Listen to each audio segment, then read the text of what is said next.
underway, getting ready for the first serve here in this final stretch of home game matchups for the Beavers over there. You saw a new face to the starting lineup for the Beavers. The freshman, Sydney Meintz, in there will be joining freshman Jilly Jansen out there, starting for the first time this season. She had a very, very strong performance last night, getting a lot of great points for the Beavers, and she had a lot of power behind her playing overall. And as we've talked about before, you know, the Beavers are looking for a lot of just redemption from last season and kind of picking their heads up from last night. And so, you know, the last win was 3 weeks ago, and you have to question what that does to the confidence of the team. And we talked outside of the broadcast last night, we talked about how, you know, self-confidence is so incredibly important when playing here.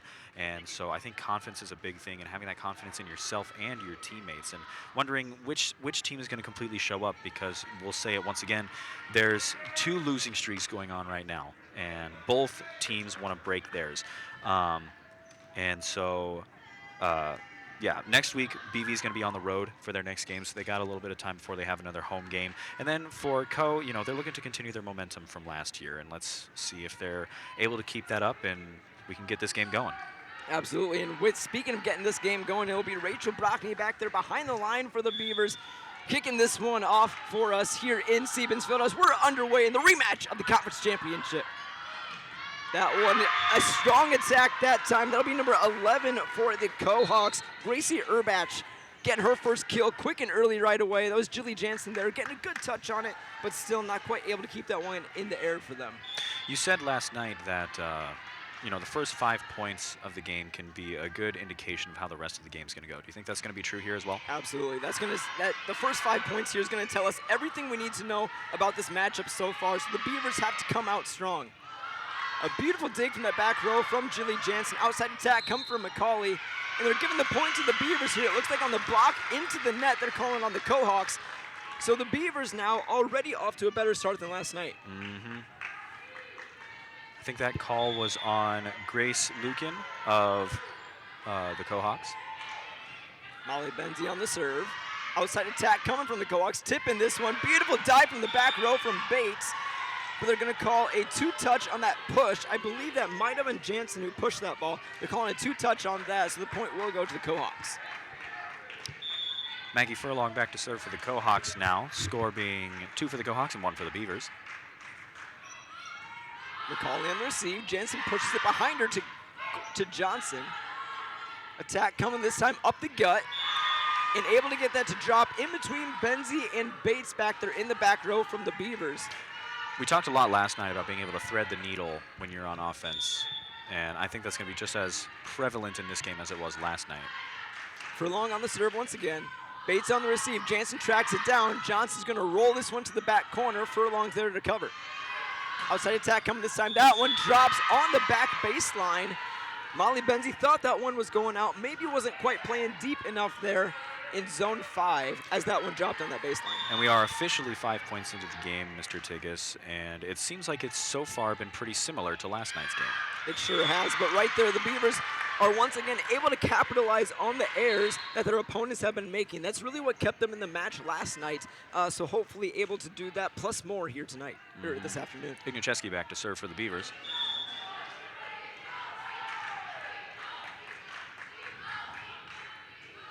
Here's the tape, goes to zone 1. It's Parsons there on the receive, up the gut once again. Beautiful dive from Bates back there, keeps that one in the air. Free ball coming over to the Cohawks.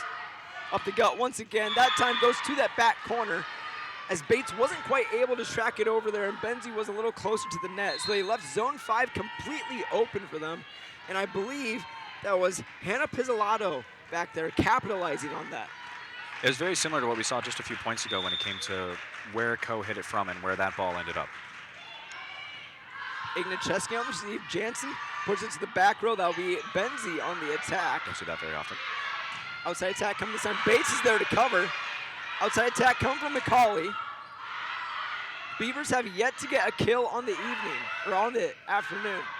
Pushes it down the line. Still covering, though, is the Cohawks. A heck of a rally going right here as both teams are trading back and forth. Goes to the back row. Parsons is there to cover. Middle attack coming. This time it goes. No touch called on that.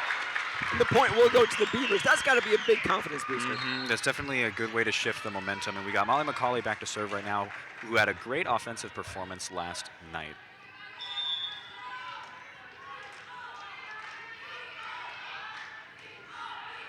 Goes to zone 1. That goes off the arms. Not able to track it down. That'll be an ace for McCauley. Uh-oh, we got some surfing going on over there. Oh, there. Aaron Kugler hopped on the back of Haley Darrow once again.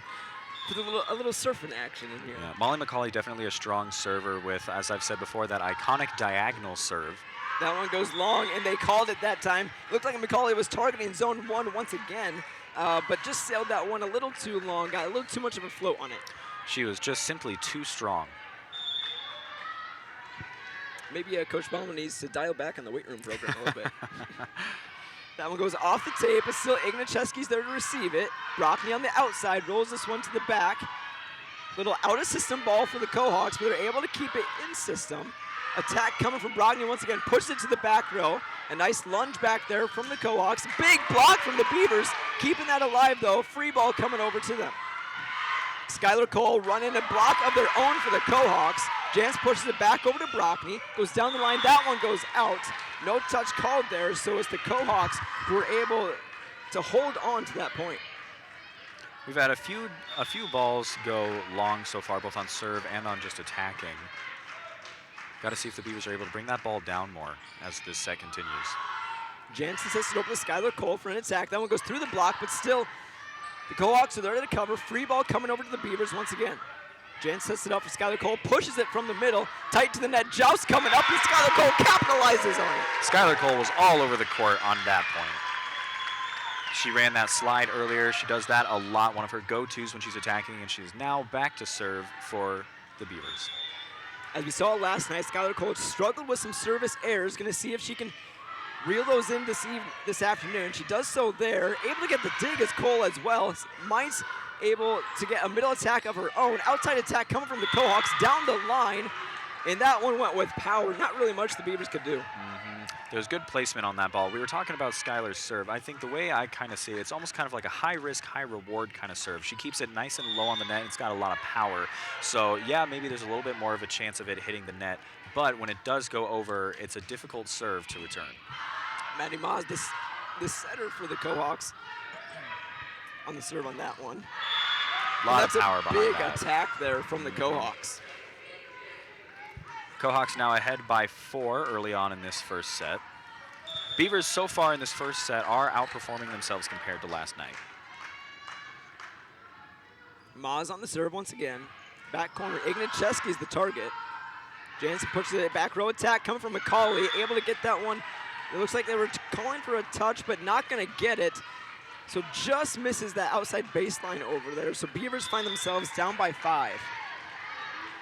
Maddie Maas back to serve. Back corner, Ignacheski watched that one float, decided not to touch it, and rightfully so, as that one goes out of bounds. Julie Jansen, the setter, now back to serve. As Ignacheski checks out, Courtney Johnson comes in for the Beavers to play that middle position. Jansen on the serve, uses the tape. Still, the Cohawks are able to cover and get with that. Speaking of using the tape, the Cohawks do it on their own. Johnson on the attack this time into the block. Mines was there to cover it, but goes into the net on that one. It was a great reaction time. It was just a little bit off. We've been seeing some pretty good defense. BV calls a timeout. So as what has happened in the past 2 matchups for the Beavers, head coach Will Baumann is forced to call his first time out of the set early on here, as the Beavers find themselves down by 5 here in set number 1. Something kind of interesting that I want to talk about here real quick is out of the last 6 sets that BV has played, that's they've been, if I remember correctly, swept twice in a row. Yep. So that's 6 straight sets. 4 of those 6 sets they have lost by 2 points. So it shows just how close they are. Absolutely, and for BV, a lot of it comes down to playing above their opponent. They've been playing some really strong teams, but also teams who they could have beat. And it seems like a lot of times they're playing to their opponents. They're not playing over their opponents. So this matchup is about finding Beaver Volleyball, finding who they are, and seeing how they can come out victorious. Now, one thing, watching all this volleyball and seeing this performance makes me pretty hungry. I don't know about you. And you know where I like to go when I'm hungry?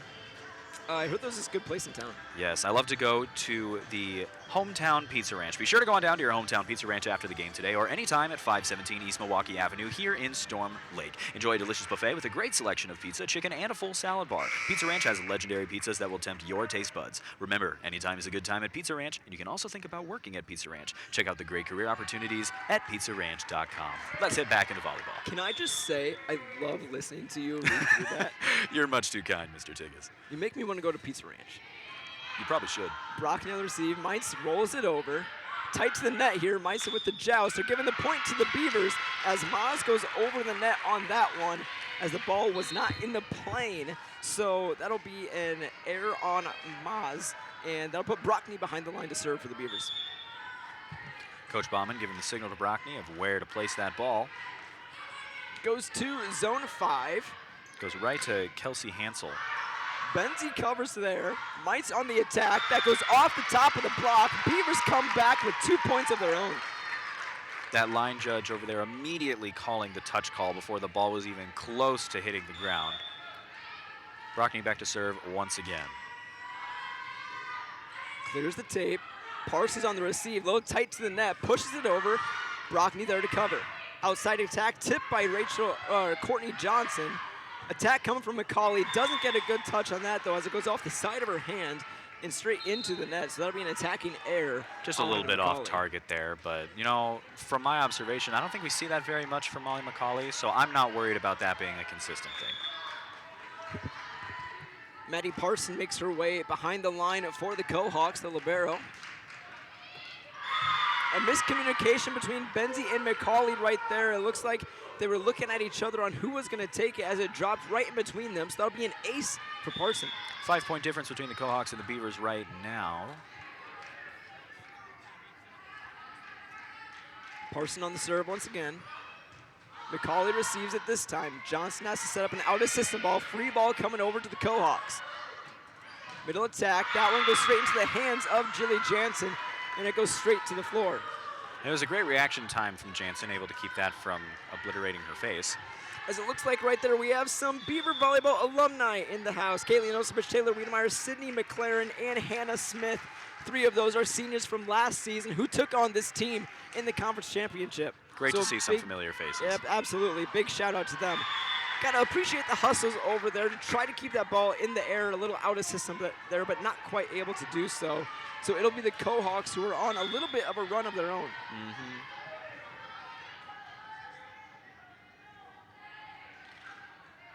Parson on the serve once again, received by Benzie. Outside attack comes from McCauley, rolls this one over. Parsons able to cover from the back row. Outside attack from the Coe-Hawks, goes long, and there's no touch on that.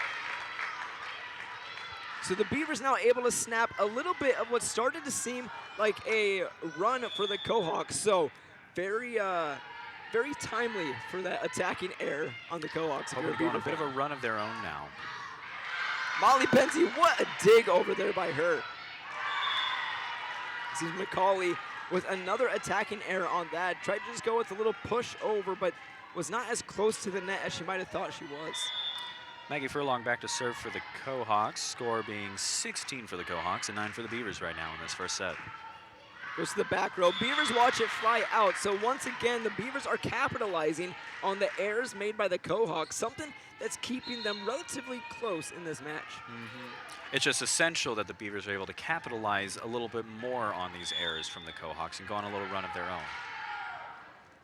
Ignacheski hoping to do just that with the serve as that one goes long, trading back-to-back service errors for both teams. So like you just mentioned, the Beavers have capitalized on those errors but have not produced anything of their own so far. As we just see right there, the Beavers make an error of their own.